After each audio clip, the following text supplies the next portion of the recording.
Hua, gracias por estar con nosotros. Somos La Fábrica y nos pusimos así porque creemos que construimos en la música.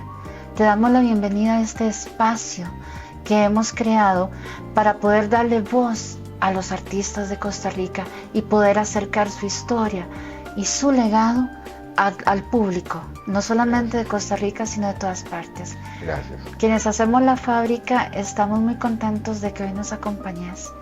Y no voy a ponerte en el compromiso tan desagradable que puede ser hablar de ti mismo, ¿verdad? Sobre todo conociéndote. Así es que yo me voy a permitir decir unas poquitas palabras sobre vos. Estamos muy contentos de que nos acompañes porque te consideramos uno de los pioneros del hip hop en este país.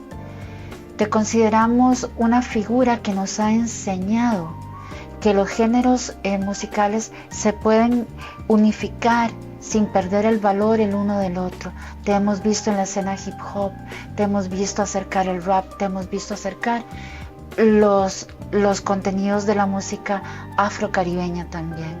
Nos has enseñado que el hip hop es de contenido, que puede hablarnos de una entrega social muy importante, como también nos puede mostrar la cultura y nos puede mostrar también las generaciones.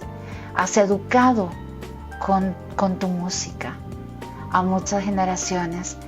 Has participado de proyectos que han sido discos con certificaciones de altas ventas y muy poca gente sabe de eso también. Has girado a mostrar tu música a países como México, por ejemplo, donde además sé, porque he seguido el trabajo de los colegas, que te han hecho lindísimos reportajes que quizás nosotros acá no hemos hecho sobre tu carrera. Así es que para nosotros tenerte aquí es un gusto y poder darte la palabra para que nos contés cómo llegaste a la música, cómo has permanecido ahí, qué te queda por hacer, porque además estás con un lanzamiento este mes que es parte de tu nuevo EP, es decir, que llevas 30 años trabajando sin descanso en la música, a pesar de que te habías tomado un tiempo, aún así estuviste al servicio de educarte musicalmente. Entonces te doy la bienvenida. Gracias, el honor es mío, gracias por el espacio y sí, es un gusto estar acá, también es un gusto todavía hacer música, que es, básicamente es eso, lo que me trajo a la música fue la misma música, el gusto por hacerlo, no sé, a veces por eso es tan popular el karaoke. Cuando uno escucha una canción y emana un sentimiento, emana un estado de ánimo o te transmite un estado de ánimo, uno no solamente lo comparte, sino que que cada vez que ejecuta lo siente otra vez. Entonces uno se vuelve tal vez como adicto a eso muchas veces. Yo que he tenido la oportunidad de ver tu carrera desde el momento de Ragabay Roots, ¿verdad?, hasta la fecha, porque aunque hemos tenido de repente algunos impases y una muy buena temporada de no vernos, sí, siempre he estado pendiente de tu contenido musical. Viendo todo ese panorama, siempre he tratado de imaginar cómo fue tu infancia, o sea, cómo es la vida de una persona que hace la música que Hua Watson hace. Porque, a ver, tus papás son limonenses, pero vos naciste en Atillo, ¿correcto? Quiere decir que eras un niño de área metropolitana. ¿Con qué? ¿Con una cultura afrocaribeña en casa? ¿Cómo era tu historia? ¿Cómo fue? ¿Cuál fue el primer disco de hip hop que escuchaste o de rap? ¿Cómo llegaste a cantar? Eso me interesa mucho porque tengo la impresión de que vos, músico, no habías pensado que ibas a hacer. Creo que querías ser científico, ¿verdad? Ok, entonces, ¿cómo llegamos ahí? ¿Qué pasó en esa infancia? Oh, bueno, mis padres sí son de Limón y en mi casa era una extensión de eso. Escuchábamos calipso, reggae, hip hop. Bueno, el primer disco de rap me lo mostró mi padre. ¿Te acuerdas cuál era? Rapper's Delight. Aquí le decían el deleite del bromista. Y eso fue un sábado. Sábados siempre han sido como mágicos en eso, porque ese día había una canción que se llama Good Times, de un grupo que se llama Chic, que es el bajista de ese grupo, si no me equivoco. Hizo una canción hace poco con Daft Punk y Pharrell, y es un grupo legendario. Esa canción nos gustaba a todos. Yo escuchaba en ese tiempo con mis hermanos Michael Jackson y Diana Ross, y mi papá me contaba historias de Motown, de Smokey Robinson, de Marvin Gaye, Aretha Franklin, Benny King, blues, jazz, todo. O sea, él me contaba la historia de todo, y mi papá tenía una vasta colección de vinilos. Entonces era una persona que le gustaba mucho música y escuchaba música. Eso fue una gran influencia en mí.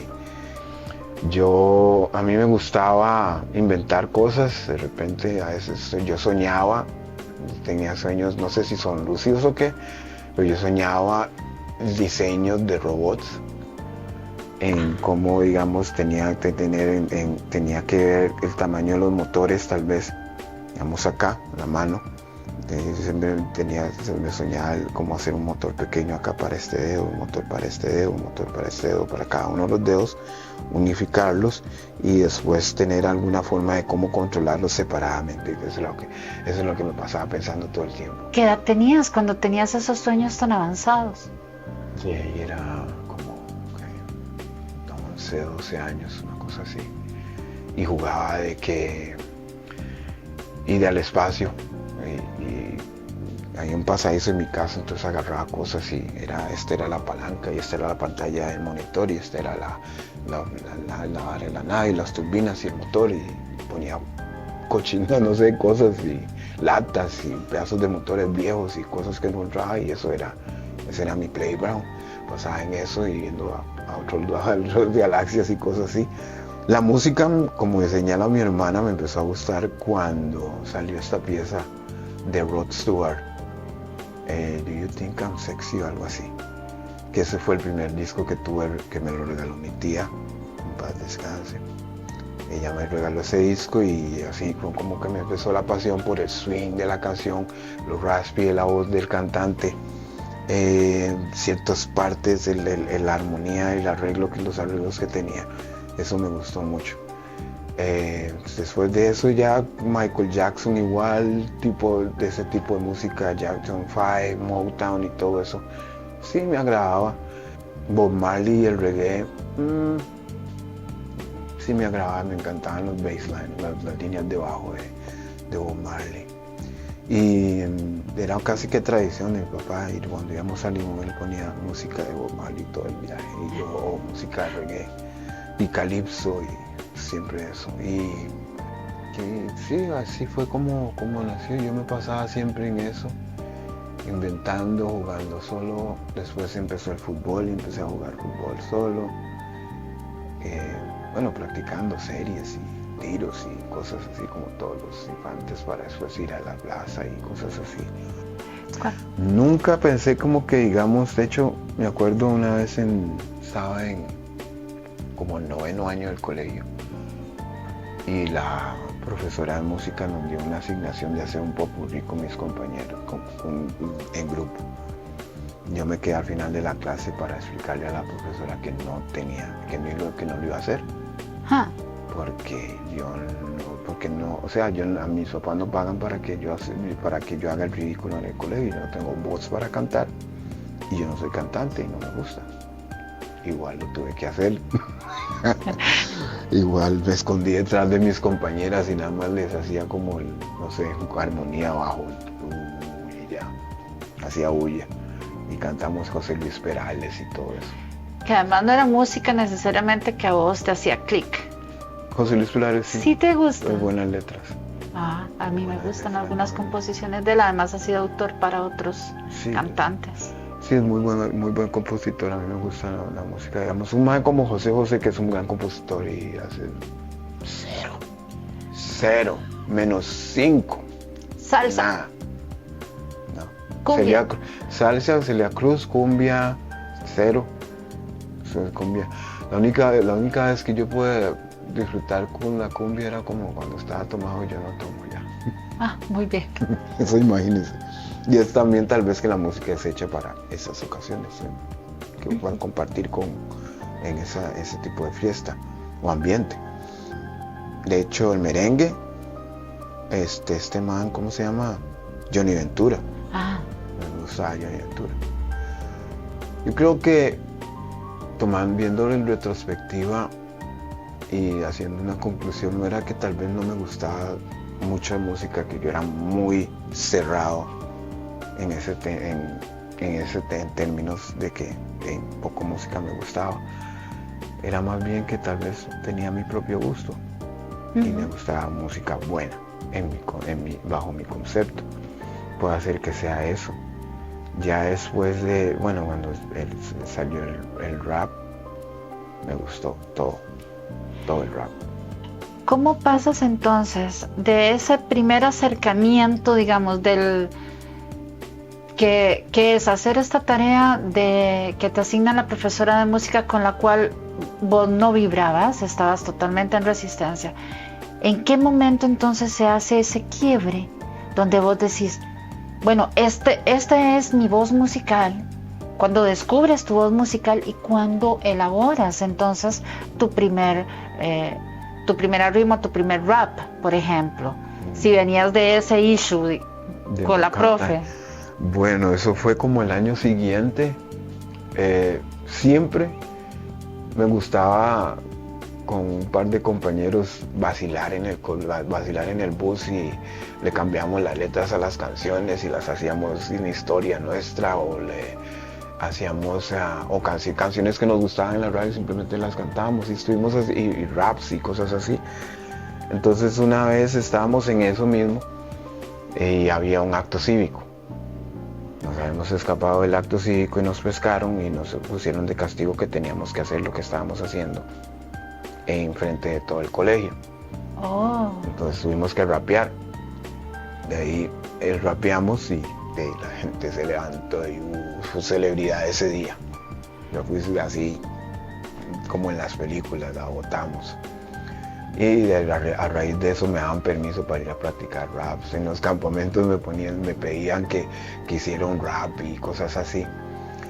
Y mi primera rima llegó una vez cortando zacate en mi casa, en mi sábado. Te cayó el zacate, a Isaac Newton le cayó la manzana para el sistema y a vos te cayó el zacate. Exacto. Literal yo siempre me preguntaba cómo los raperos rimaban, hacían que tuviera sentido, rimaban, hacían toda la complejidad con la palabra.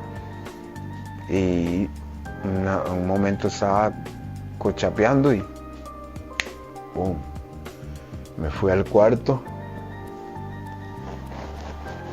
escribí el rap, miré un poco, me lo guardé en el bolsillo como cuando la mamá lo mandaba a uno con 20 colones, un billete de 20 colones a la pulpería y uno lo agarraba así, ¿no?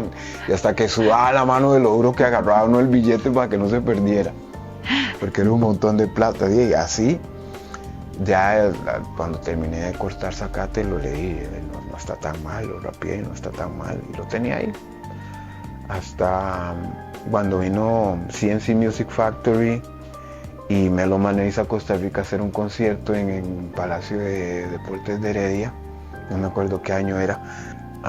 Yo fui y a un amigo que estuvo participando con La Paz Taraza, que era un grupo ya que tenía canciones en radio, tenía una con un ritmo de Run DMC así. Y obviamente yo oía el rap en español y decía, ay, 10 bullshit, así ya, no me gustaba. El rap no sé en español. En ese año no tenía el concepto de que el rap existiera en español, era en inglés. Y mi primer rap fue en inglés y rapeaba en inglés, no rapeaba en español.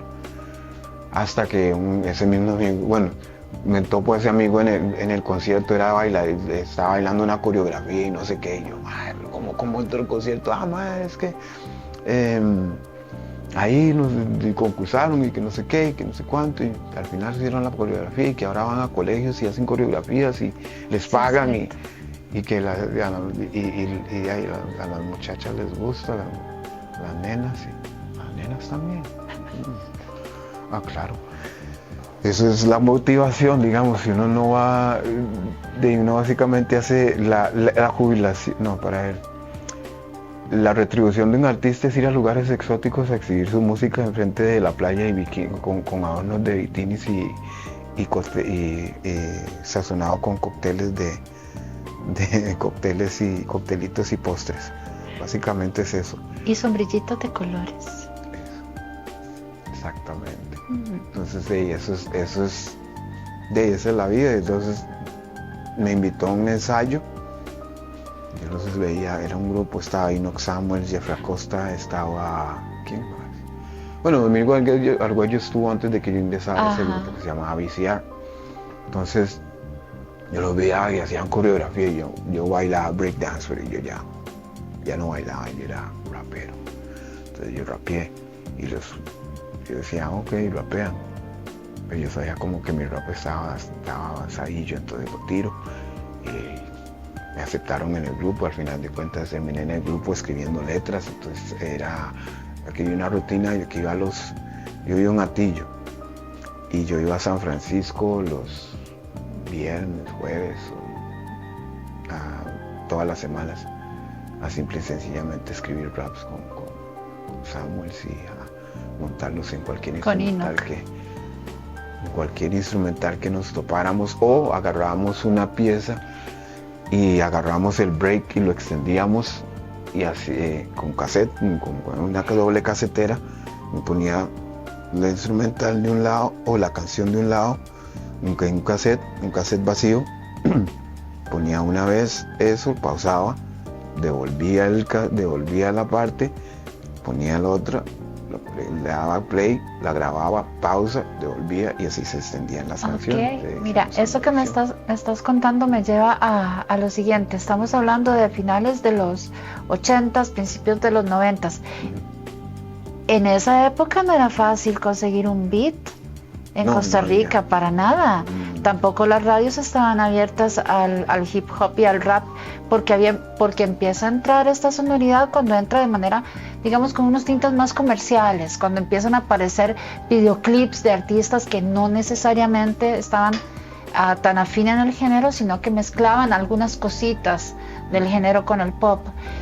Entonces, wow, qué manera de crear ustedes sus propios beats a puntas de cortes de cassettes, o sea, como se hacía la radio antes en cinta abierta que cortabas y pegabas.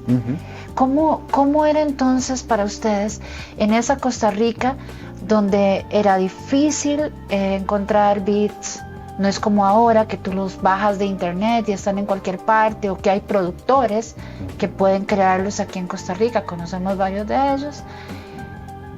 Con los medios tan cerrados de difusión en ese momento, e incluso la comercialización de la música en Costa Rica no era tan ágil tampoco. No, digamos, en ese tiempo, digamos, yo escuchaba Radio 1000.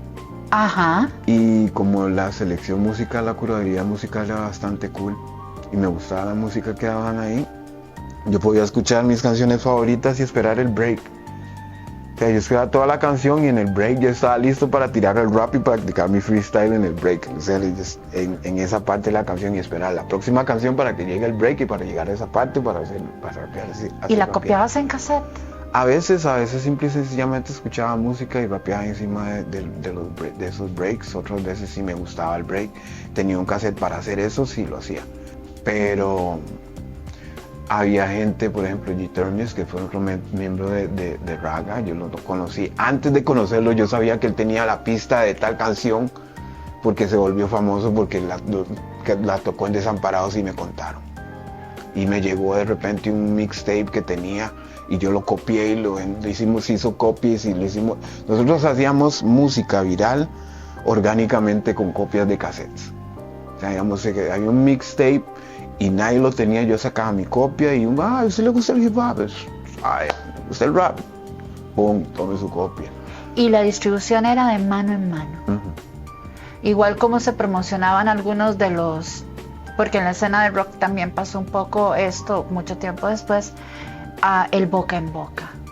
El voy a un concierto porque alguien me contó, no necesariamente habían plataformas de difusión, ni tampoco la prensa estaba interesada en esos géneros. No existía el rap en ese tiempo. En ese tiempo uno llegaba a las tiendas de discos y decía, ¿tienen rap? ¿Qué es eso? Es una música, sí, rap. O sea, que también existe el beatbox. Ajá. El beatbox es hacer los ritmos del beat con la boca. Con el cuerpo, sí. Con eso, digamos, antes de rapear, yo hice beatbox. De repente conocí, cuando tenía como 13 años, una cosa así, conocí a no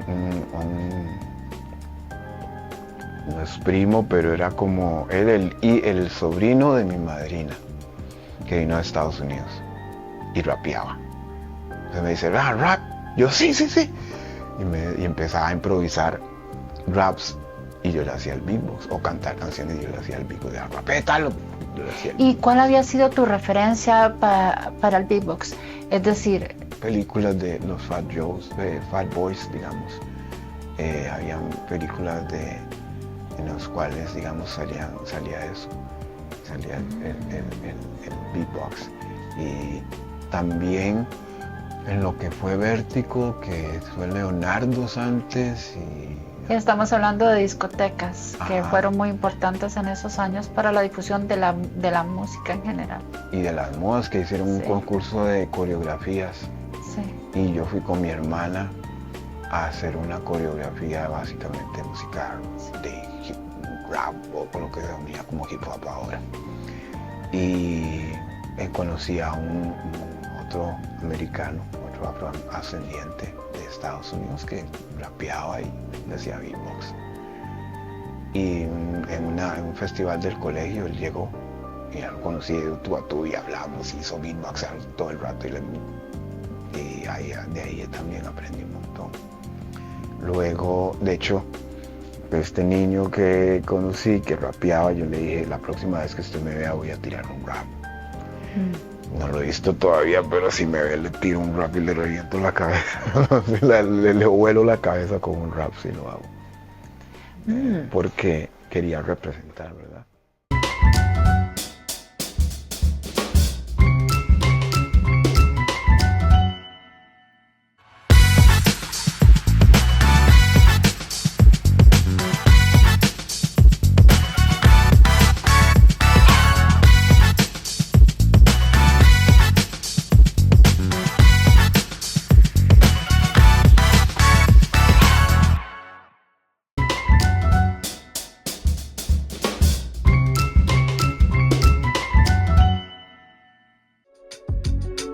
Cambio de locación, cambio de lingo, cannabilingo.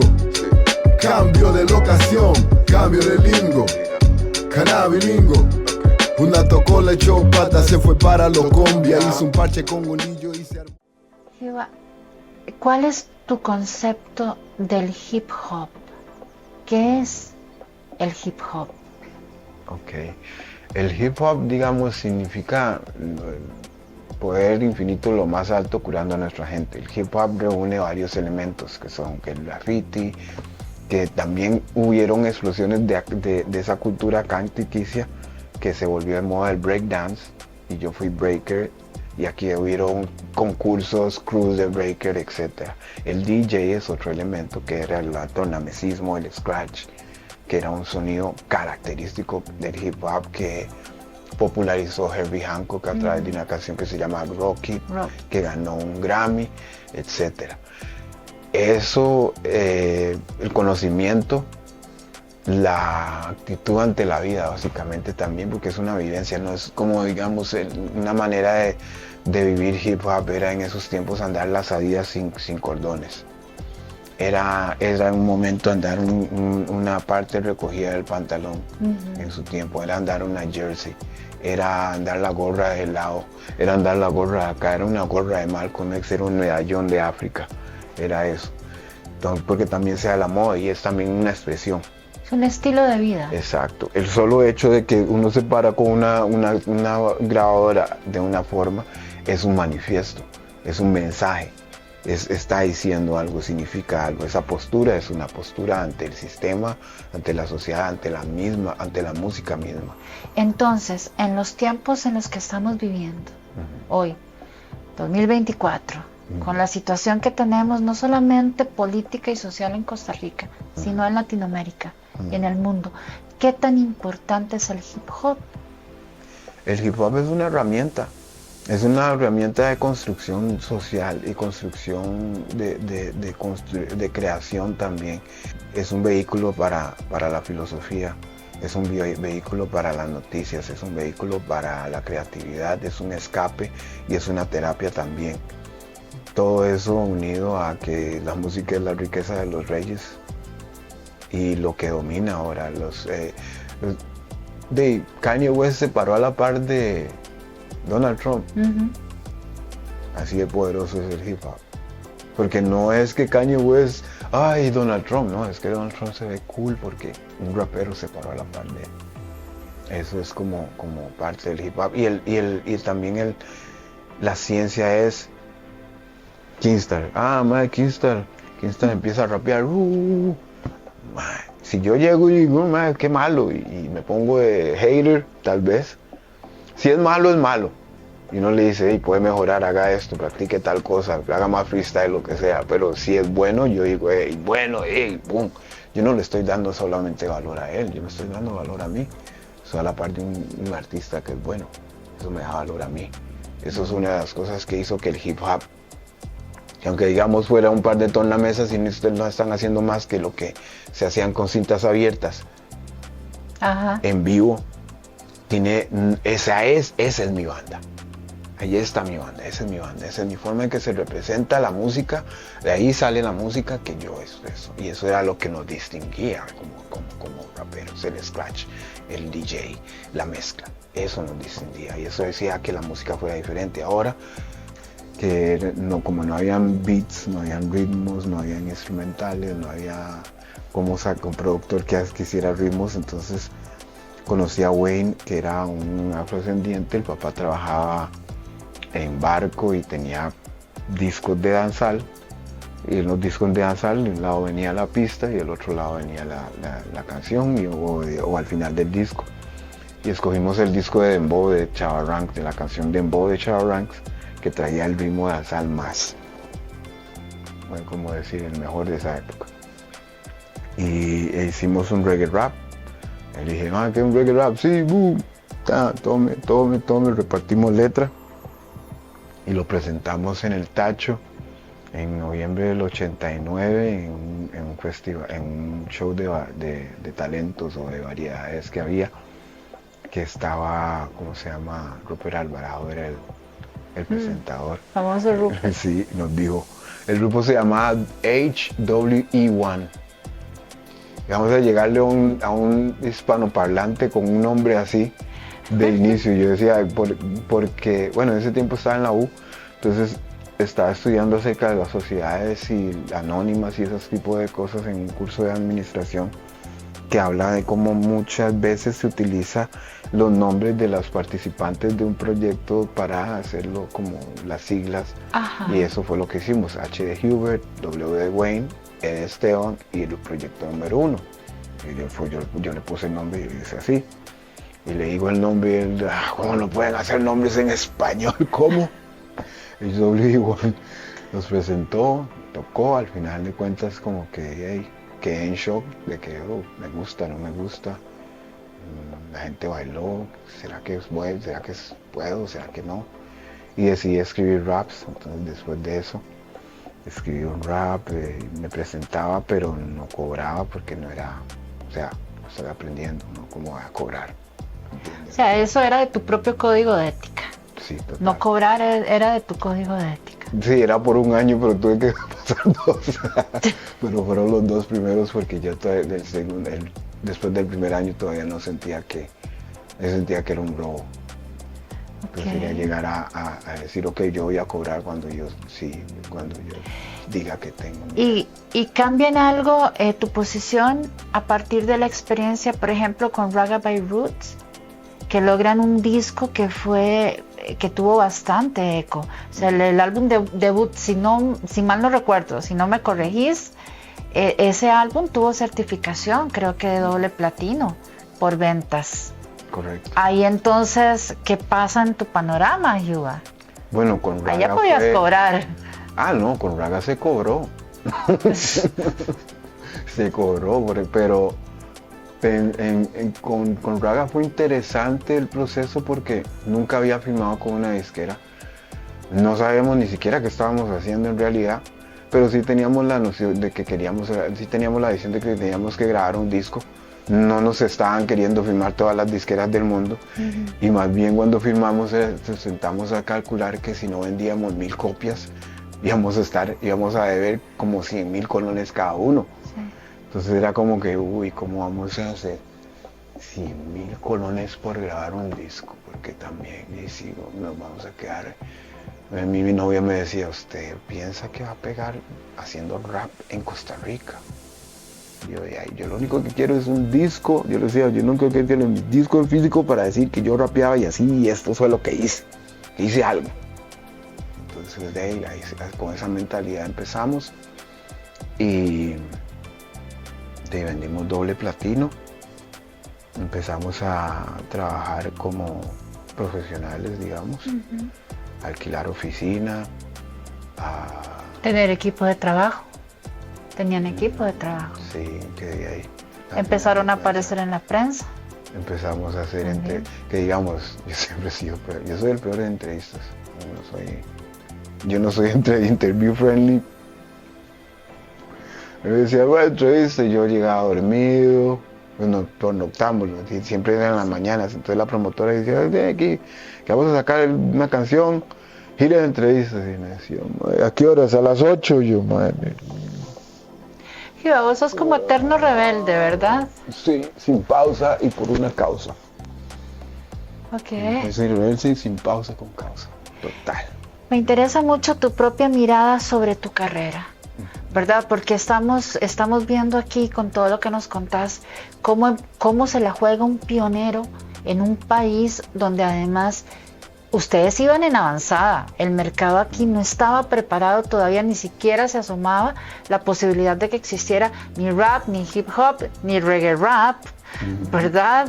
Ni nada de lo que estaban haciendo. Ustedes hacían sus propios beats, cortando cintas, cassettes, o tomaban la musicalidad de otros acetatos y se la apropiaban, la convertían en propia.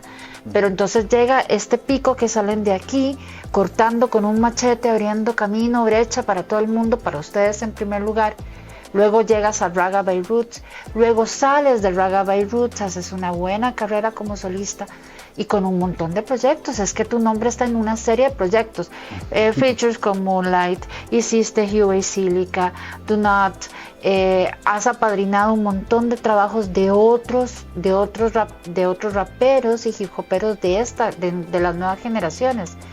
Y además vienes con un material nuevo, ¿verdad? Lo de la Maima le dijo al Dr. Waxo. Entonces, quiero saber, antes de que entremos a la Maima, quiero conocer tu mirada, o sea, tu propio diagnóstico sobre tu carrera y sobre tu ser un artista con estas características. Bueno, a mí me parece que Hugo Watson hizo su camino de su forma, a su manera. Como somos un país en el cual venimos de Limón, y subsecuentemente de Jamaica, tenemos la aplicación del creol, rap, y está la filosofía del rap. Decidimos unirlas, decidimos fusionarlas, decidimos juntarnos con gente. Eso nos lleva a gente afín como Roba, que a final de cuentas hizo los ritmos, los beats de Raga. Ya no con cintas, pero sí haciendo el beatbox para que el ingeniero del estudio hiciera la programación, Alex Orozco. De repente nos juntamos con Silica, hicimos Hugo y Silica como un ejercicio de reinvención dentro de ese proyecto, que el cual aprendí un montón, al igual que Moonlight, que todavía aprendo cosas en Moonlight, todavía estoy trabajando con Moonlight. Aprendí de la reinvención, Dunat fue un ejercicio de reinvención y el decir, ok, vamos a cerrar este proyecto, y vamos a iniciar este proyecto y no vamos a cerrar este proyecto porque nos esté yendo mal en este proyecto. Vamos a cerrar este proyecto porque vamos a dar un paso artístico, vamos a inventarnos, vamos a reinventarnos, vamos a hacer algo diferente. Siempre he colaborado con,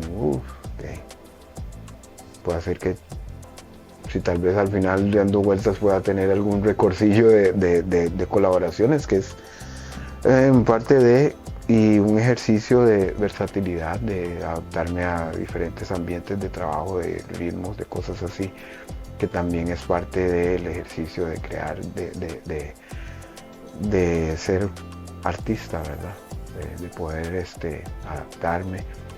Ahora todo esto me ha llevado a por ejemplo, trabajar en mis discos solistas como de más de rap, o decir de reggae, o buscar sonidos diferentes, buscar emociones diferentes, buscar estímulos diferentes, y llegamos a la Maema y al Dr. Waxo, que yo soy casi activista del cannabis medicinal, no solo del cannabis medicinal, sino como sacramento Rastafari, y mucho tiempo me evité hacer canciones al respecto de la planta sacramental o ganja o cannabis, marihuana o como quieran llamarle, porque para mí era un cliché, porque no me nacía, porque mi hija tenía 15 años, menos de 13, 12 años y no va a entender qué es lo que está cantando su papá. Yo quiero que ella sepa que me explico, yo he tenido conversaciones, ya después de tener conversaciones con mi hija al respecto, ya puedo hacer una canción, un disco de cannabis con un mensaje un poco menos, hablar algo diferente, hablar algo desde mi perspectiva hip hop Rastafari acerca del tema. Y la idea era eso. También practicar un poco de curaduría de ritmos con los beats de Temper Beats y la forma en que lo hicimos. Igual utilizar la inteligencia artificial, porque ahora está viniendo eso y es lo próximo, digamos, que a mí no me impresiona, pero whatever, sí, es lo próximo, ¿verdad? Para aclarar, la inteligencia artificial la utilizaste para los artes de los discos, no necesariamente para tu contenido musical, sino para los artes. No, todo sí, exactamente, y todo es compuesto orgánicamente por moi, que eso es lo que también es para mí una de las cosas más importantes. Para mí hacer una canción es una terapia, es un curso de aprendizaje. Yo he hecho canciones en las cuales he tenido que estudiar para hacer la letra y eso me gusta. Por ejemplo, Yuba, ¿cuáles te han demandado el formarte, el investigar? Bueno, yo estudié, digamos, Marcos Garvey me leí como 3 libros de Marcos Garvey para poner 4 frases en Black Star Line de Moonlight. Hice un poco, esa canción no ha salido, tal vez la saque, tal vez nunca la saque, se llama Testosterona. Entonces estudié la testosterona, que es base del estrógeno, que ayuda al crecimiento muscular, que hace que el hombre sea más generoso, más civilizado, más empático, más protector. Y es algo que lo combate el licor. El licor hace que la testosterona disminuya en sus grados. Y la comida chatarra también. Entonces, como a veces la sociedad necesita el testosterona, pero la misma sociedad lucha en contra de eso. Sí. Entonces, como ese tipo de temas, siempre me gusta hacer mis investigaciones. Hago mucho eso con Moonlight. Planta nuclear es un tema también que estudié un poco de las plantas nucleares como energía viable, como energía que es barata, etcétera, etcétera, pero también tiene implicaciones para las cuales no siento que la humanidad esté preparada para afrontar. Bueno, para ir a Alemania con Dunat estudié 9 meses alemán. Pero solo saber decir en chuligun y keine problema. Y luego para la Maima hice un estudio, de hecho hay una canción que se llama Casos de la Vida Real, en la cual fue como un estudio de campo antropológico de gente que se ha curado con aceite canábico. También documentales de gente que se ha curado, de cómo así se ha desarrollado como industria, y de ahí también nace un poco de lo que pude rescatar para Semilla Libre, que es una personificación de cómo la industria comercializa, es una personificación de la semilla, y el mundo de la comercialización de la semilla de la marihuana es personificado como una mujer. También, ¿cómo se llama esta otra canción? Cannabilingo. Cannabilingo, te iba a preguntar por Cannabilingo, porque es bastante particular la letra. Sí.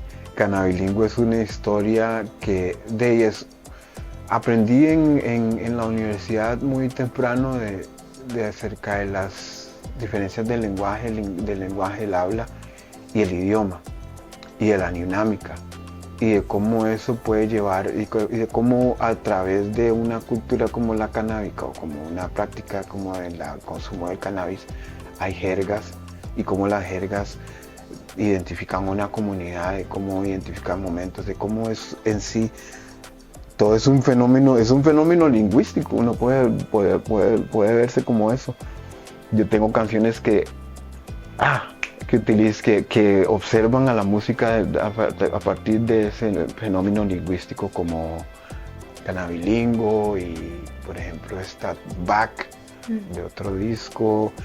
Hay otro tema como Caras Vemos, que es como una canción que habla de los tipos de marihuana, de que aparece de repente y siempre con el timing exacto, el que tiene su rutina y su ritual. Que Róbame fue el que me dio la idea, porque no hace una canción de tipos de marihuana, usted que fuma. Y yo, ok, buen ejercicio. Y la otra, que es una historia utópica de la legalidad, que es una historia utópica que nos lleva a preguntarnos qué va a pasar con esa gente que fue perseguida, qué pasa con los derechos a la libertad de culto que fueron hechos nada, que fueron violentados, etcétera, y qué conlleva eso en el mundo actual, en una realidad en donde ya es legal y se reconoce que es una medicina. ¿Qué te queda por hacer, Giva, musicalmente hablando? Musicalmente hablando, ¿qué me queda? Tengo un montón de cosas por hacer. Yo ocupo hacer más reggae, ocupo producir beats, que estoy en eso, ocupo hacer discos, tengo en varios otros tipos de géneros, experimentar musicalmente, experimentar líricamente. No he hecho ningún disco en inglés completamente, ya digamos decir, ok, voy a dedicarme a ponerle gas al inglés y de hacerlo. No he hecho, me gusta el afrobeat también, entonces también estoy como contemplando experimentar con esos ritmos y hacer y eso mismo, como ver a Giva en eso. Yo siento que si la gente escucha, ojalá que la travesía del público y la gente que gracias por escuchar y acompañan a Giva Watson sea interesante, sea enriquecedor, sea una experiencia cool, sea única también, ¿verdad? Porque también, digamos, a veces uno busca aceptar su propia voz. Y a mí, digamos, me tomó mucho tiempo aceptar mi voz, mi forma, mi yo, todo eso es una búsqueda interminable. Entonces, porque uno en diferentes situaciones, circunstancias se autodefine, se reinventa y sale algo que uno no conocía de uno mismo. Esa es la búsqueda. Iba, gracias por compartir con nosotros precisamente eso, la historia de cómo encontraste tu voz y esta búsqueda que nunca termina. Muchas gracias. Un gusto, un honor estar acá. Gracias.